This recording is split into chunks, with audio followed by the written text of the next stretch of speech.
உலகத் தமிழர்கள் அனைவரையும் ஜெம் தொலைக்காட்சியினுடைய சர்வதேச செய்திகள்ல இப்ப நாம பார்க்க போறோம். என்ன சர்வதேச செய்திகள்னா, அமெரிக்கா இரவோடு இரவாக திடீரென நைஜீரியா மீது தாக்குதலை நடத்தியிருக்கிறது.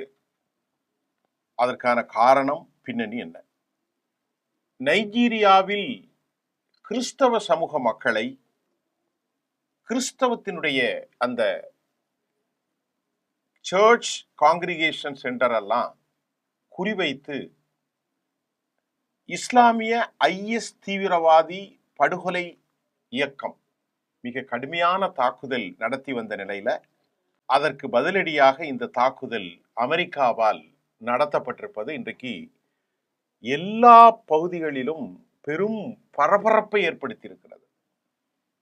அமெரிக்க படைகள் IS தீவிரவாதிகள் பதுங்கியிருந்த பல்வேறு இடங்களை குறிவைத்து இந்த தாக்குதலை துல்லியமாக நடத்தியதாக அமெரிக்கர் பிரசிடென்ட் டொனால்ட் ட்ரம்ப் தெரிவித்துள்ளார்.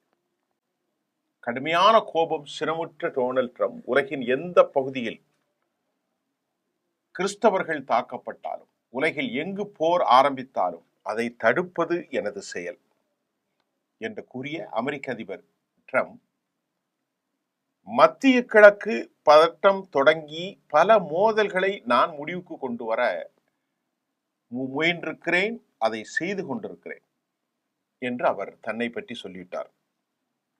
அப்படி இருக்கும்போது அமெரிக்காவே திடீரென இப்போது ஒரு நாட்டின் மீது ஏன் தாக்குதலை நடத்தியிருக்கிறது? இந்த கேள்வி எல்லோருக்கும் நமக்கு எழும். அமெரிக்கா போரை முடிவுக்கு கொண்டு வருவதற்கு காசா விவகாரத்தில் தலையிடுகிறது. அமெரிக்கா உக்ரைன் ரஷ்ய போரை தலையிடுகிறது. அமெரிக்கா இந்தியா பாகிஸ்தான் போரை 30 முறை சொல்லியாச்சு, நான் தான் சமாதானத்துக்கு கொண்டேன்னு.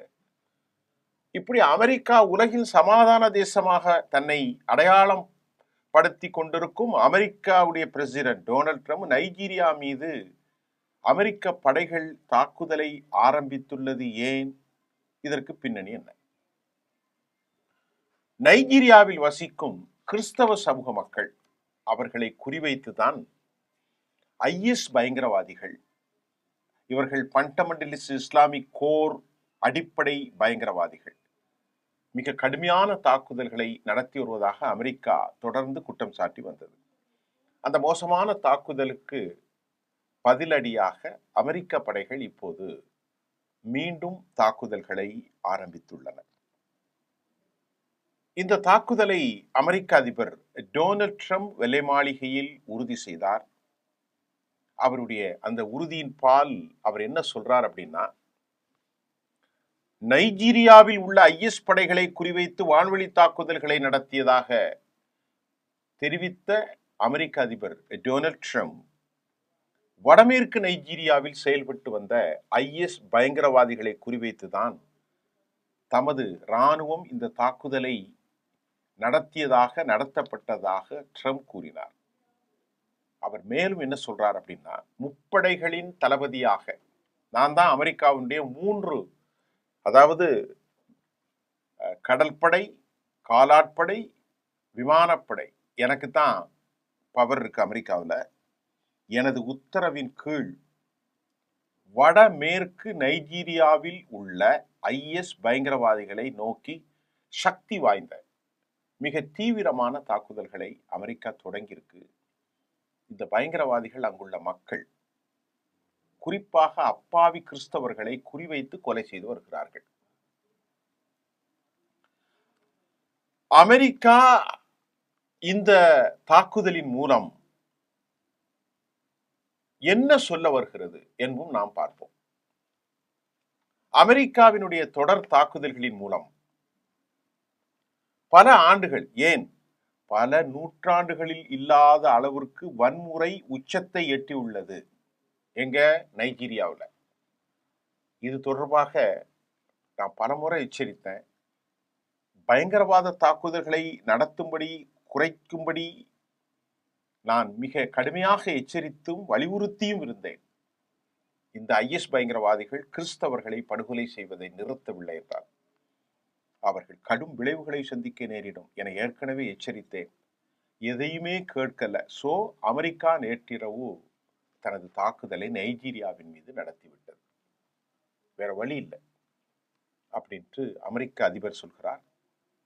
பல்வேறு இடங்களில் அமெரிக்கா ராணுவம் மிக டிசைசிவ் அட்டாக், துல்லியமான நிலைகளில் தாக்குதல் நடத்த மட்டுமில்ல, அமெரிக்காவால் மட்டுமே இத்தகைய துல்லியமான தாக்குதல்களை தெளிவாக நடத்த முடியும்.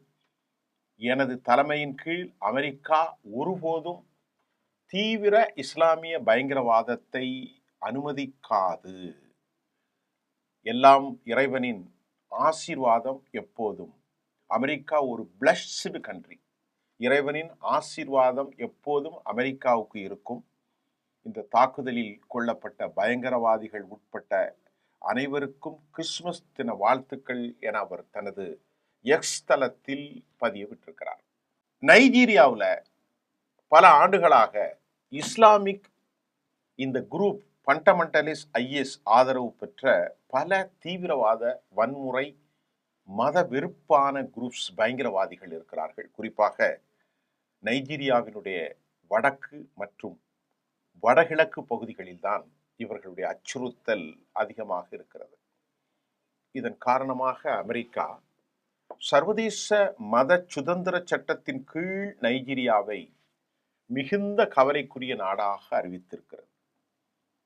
கிறிஸ்தவர்களின் மீது ஒரு ப்ராசிக்யூஷன், துன்புறுத்தல் புகார்கள் நிறைய அதிகரிக்கிறது. இராணுவ நடவடிக்கைகள் திட்டங்களை தொடங்க அமெரிக்க அதிபர் ஒரு பாதுகாப்பு துறைக்கு கடந்த நவம்பர் மாசமே, ஒரு 2 மாசத்துக்கு முன்பே ஒரு டீட்டெயில் ரிப்போர்ட்ஸ் வேணும் அப்படின்னு கேட்டிருந்தார். அமெரிக்காவினுடைய ஒட்டுமொத்த இராணுவ செயல்பாட்டில் நைஜீரியாவில் இந்த பொகா, அதாவது என்னது, ஐஎஸ் அமைப்பினுடைய செயல் திட்டங்கள், அங்குள்ள கிறிஸ்தவ சர்ச்சுகள், கிறிஸ்தவ பொதுமக்கள் கிட்னாப்பிங், கொலை, இதெல்லாம் என்ன நடக்குது, ஒரு ரிப்போர்ட் கொடுங்க அப்படின்னு கேட்டிருந்தார். இதனால அமெரிக்கா வெளிவிவகாரத்துறை விசா கட்டுப்பாடுகளை அதன் நாட்டுக்கு அறிவித்திருந்தது. இரவோடு இரவாக ட்ரம்ப் உத்தரவு என்னன்னா, இந்த கட்டுப்பாடுகளோடு மட்டுமல்லாமல் நைஜீரியாவில் தீவிர தாக்குதல்களை அதிகரித்து விட்டதை அந்நாட்டினுடைய அதிபர் போலா டிபுனு கூட ஒப்புக்கொண்டார். உண்மையிலே போலா டிபுன் என்ன சொல்றாருன்னா, அமெரிக்காவுடைய தாக்குதல்கள் எமது நாட்டின் மீது தொடர்ந்திருக்கிறது என்று அவர் ஒப்புக்கொள்கிறார். தீவிரவாதிகளை ஒழிக்க தனது அரசு தொடர்ச்சியாக நடவடிக்கை எடுத்து வருவதாகவும் போலா டிபுனா குறிப்பிடுகிறார். அதே நேரம் தீவிரவாதிகள் கிறிஸ்தவர்களை மட்டும் குறிவைப்பதாக எழும் புகார்களை அவர் திட்டவட்டமாக மறுத்தார். என்ன அப்ப யாரெல்லாம் குறிவைக்கிறாங்க அந்த நாட்டில்? நைஜீரியாவில் முஸ்லிம் நாடு, பெரும்பான்மையாக முஸ்லிம்கள், அதனை அடுத்த கிறிஸ்தவர்கள். போலா டிபுனா என்ன சொல்றார் அப்படின்னா, இங்கே கிறிஸ்தவர்கள் மட்டும் கொல்லப்படவில்லை, முஸ்லிம்களும் கொல்லப்படுகிறார்கள். முஸ்லிம்கள் மற்றும் கிறிஸ்தவர்கள் ஆகிய 2 தரப்புமே தீவிரவாதிகள் தாக்குவதாகவும், அதை தடுக்க நடவடிக்கை, தேவையான நடவடிக்கைகளை எங்கள் அரசு எடுக்கும் என்றும் அவர் தெரிவித்தார். இப்ப இந்த செய்தியில ஒரு முக்கியமான விவகாரம் என்னன்னா, நைஜீரியாவுடைய போலா டிபுனு உடைய கருத்து ஒரு தெளிவான கருத்து. மெஜாரிட்டேரியன் நைஜீரியாவில் முஸ்லிம்கள் இருந்தாலும் அங்கே கேத்தலிக்ஸ், கிறிஸ்டியன்ஸ் நிறைய இருக்கிறாங்க. மார்ட்டின் லூதர் கிங்ஸை பின்பற்றக்கூடிய அந்த யெகோவாயிஸ்டுக்குள் சொல்லக்கூடிய மற்றொரு மக்களும் இருக்கிறார்கள். எல்லாருமே அங்குள்ள அந்த சமூகம்தான். அவர்களுக்கு பழமையான நைஜீரியன் ட்ரைபல் லாங்குவேஜ் தெரியும். இந்த ஐஎஸ் அமைப்பு ஒரு கொடூரமான பின்னணி கொண்ட அமைப்பு.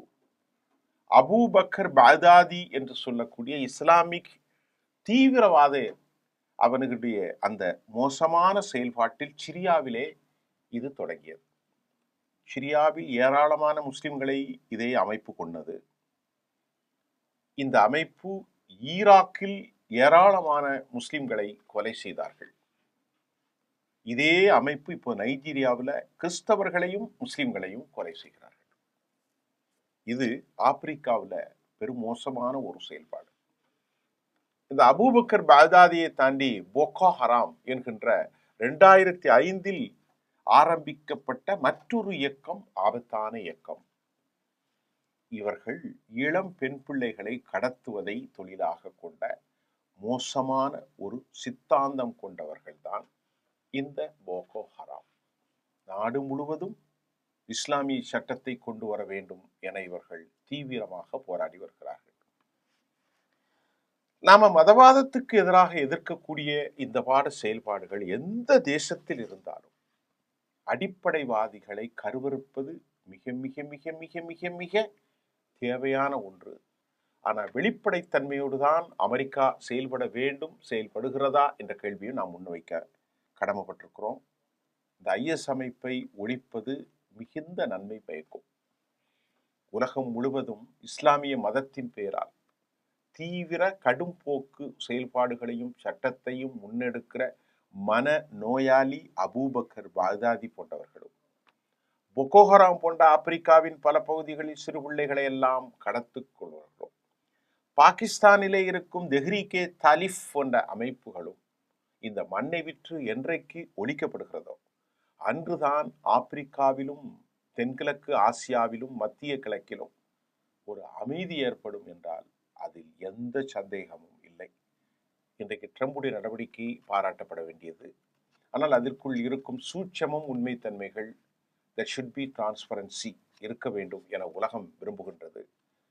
ஆப்பிரிக்க நாடுகளில் இன்றைக்கு பேசப்படாத செய்திகளால மத குழுக்கள், இனக்குழுக்கள் போராடி கொண்டே இருக்கிறார்கள். நாள் ஒன்றுக்கும் பல நூற்றுக்கணக்கான பொதுமக்கள், பிள்ளைகள் படுகொலை செய்யப்பட்டு கொண்டே வருகிறார்கள். இப்ப நைஜீரியா வெளியே வந்திருக்கிறது. அமெரிக்காவின் இந்த தாக்குதலுக்கு பிறகு என்ன நடக்கும் பொறுத்திருந்து பார்ப்போம்.